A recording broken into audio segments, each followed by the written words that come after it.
Firearm-related injuries are the #1 cause of death for youth in the United States. So Dr. Lois K. Lee of the American Academy of Pediatrics joins us to share why research is vital to understanding interventions that work to prevent firearm injuries and death. Doctor, thank you so very much for joining us today.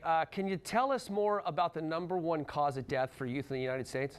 Yeah, so firearms have become the #1 cause of death for children and youth in the United States since the late 2010s.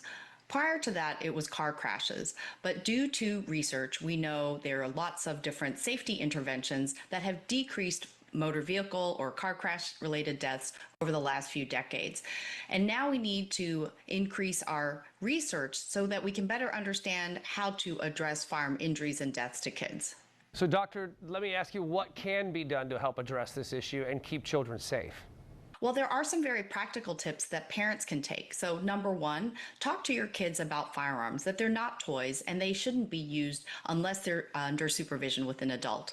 And then you can also secure your firearm safely in your home. One way to do this is to have the firearm unloaded with the ammunition and the firearm locked away separately in a way that a child, a curious child, or maybe an impulsive and curious teenager can't access them. And this includes using maybe a gun lockbox or a firearm safe. So, Doctor, as a pediatrician, what's your advice for parents and caregivers to prevent gun-related injuries?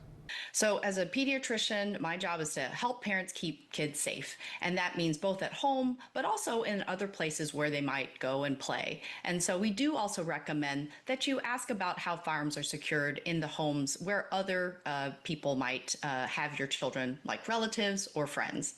But put that in the conversation of other safety, like food allergies, bicycle helmets, but also how firearms are secured in the home. Doctor, thank you very much for hanging out with us today.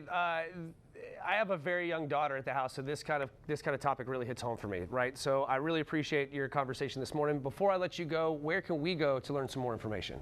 So if you want to learn more safety tips for your child and your family, please go to healthychildren.org. All right, healthychildren.org. Dr. Lee, thank you so very much for joining us this morning. We really do appreciate your time. And guys, if you want to catch this segment again or others like it, just head over to First Coast News Plus.